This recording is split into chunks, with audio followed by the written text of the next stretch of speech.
বন্ধুরা, এই মুহূর্তে দেশ ও বিদেশ থেকে আজকে যারা এই ভিডিওটা দেখবেন, কোসু Newton YouTube channel, Facebook page, সবাইকে শুভেচ্ছা, অভিনন্দন। আজকে চলে আসলাম নতুন করে যশোর জেলা চৌগাছা হিজলি গ্রামে।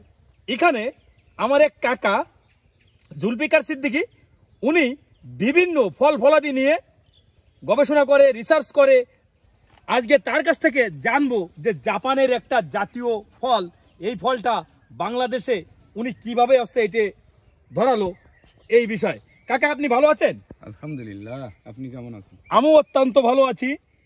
খুলনা থেকে ছুটে আসলাম আপনার যে নতুন নতুন যে রিসার্চ করতেছেন, আর এই বাংলাদেশে আমাদের এই জাপানের ফল চাষ করতেছেন, তো একটা গাছ না, অনেকগুলো গাছ।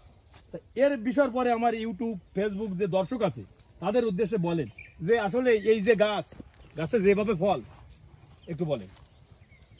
এই গাছটা আসলে জাত ভেদে বিভিন্ন প্রকারই তো। হ্যাঁ। জাপানিদের কাছেও 750 প্রকারের জাত আছে। এরপরে বিভিন্ন দেশে বিভিন্ন জাত আছে, আমাদের দেশেও বিভিন্ন জাত আছে। তার ভিতরে এই যে হার্বোফ্রাইড নামে এই জাতটাই আমাদের দেশে ফল দিচ্ছে এবং অত্যন্ত ফল দিচ্ছে। এত পরিমাণ ফল দিচ্ছে যা গাছের ডাল ভেঙে পড়ে যায়। ডাল ভেঙে পড়ে যাচ্ছে। আচ্ছা, এই গাছ কলম তো আপনার কাছে আছে? আছে। এই গাছেরই কলম? জি। তাহলে আপনার ফোন নাম্বারটা আগে বলেন দর্শকদের উদ্দেশ্যে। 01721544439। বন্ধুরা, হয়তো ফোন দেবেন না, দরকার ছাড়া কেউ ফোন দেবে না, প্রচুর ব্যস্ত মানুষ, কারণ সব সময় কাজের পরে থাকে। যেমন এই যে একটা গাছ, এই গাছটার বয়স কয় বছর? 4 বছর। 4 বছর।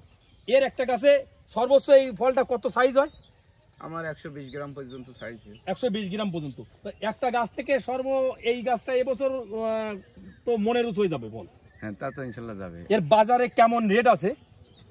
এর এখনো বাজার সৃষ্টি হয়নি। তবে আমি গত বছর কিছু ফল বিক্রি করেছি 1000 টাকা কেজি। 1000 টাকা? আমার আরো ক্রেতা ছিল, কিন্তু ফল নেই। দিতে পারিনি। দর্শনার্থীরা খাই তো, এই জন্য আমি আর ওই যে ঢাকা ওদের কাছে বিক্রি করলাম না। আমি যদি সব বিক্রি করে দিই তাহলে তো দর্শনার্থীরা খাবে কি?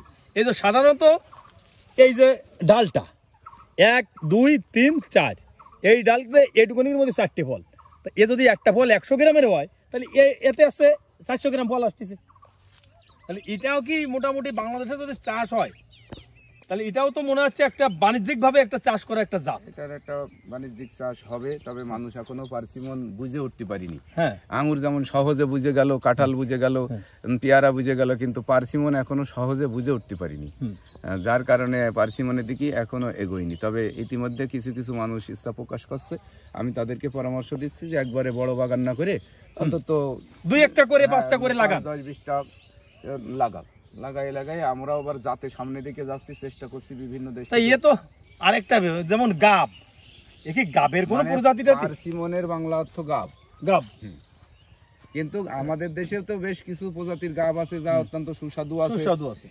এবং গাবের তো সবারই কষ আছে। এই কষের অর্থ যে এই ফলটাতে প্রচুর পরিমাণ আয়রন আছে, আয়রনের কারণে কষ। তবে পরিপূর্ণ পাকার পরে আয়রনটা আর বোঝা যায় না, তখনও তার ভরাই থাকে আয়রন। এটা তো আসলে মানে মানব দেহের জন্য অনেক উপকারী একটা ফল, অত্যন্ত উপকারী। এই জন্য আমি বলি যে যাদের আয়রনের মানে অসুবিধা আছে, যাদের জন্ডিস হয় তারা এই গাছ লাগায় এই ছোট অবস্থা থেকে কোয়াশ হলেও যেন ঔষধ হিসেবে অল্প অল্প করে ব্যবহার করতে পারে। এই যে এখানে কতগুলো গাছ, এই যে দেখা যাচ্ছে এই একটা গাছ, আমার এখন 100 প্লাস গাছ আছে। 100 গাছ আছে। বন্ধুরা দেখেন, এই গাছটার বয়স কয় বছর? ওটা 2 বছর। এটা 2 বছর। 2 বছরের একটা গাছ কিভাবে এই যে একটা ডাল যদি দেখাই, 1 2 3 4 5 6 7 8 9, তা 9টা 100 গ্রামে হলে 900 গ্রাম, সামান্য একটু একটা ডালে। বন্ধুরা দেখেন, এই আরেকটা ডাল, 1 2 3 4 5 6 7 8 9 10 11 12, তাহলে 1200। তা এইরকম আপনারাও লাগাতে পারেন। প্রত্যেকের বাড়ি অন্তত একটা করে গাছ লাগাবেন। পার্সিমন এটা মানব দেহের জন্য একটা খুব উপকারী একটা ফল।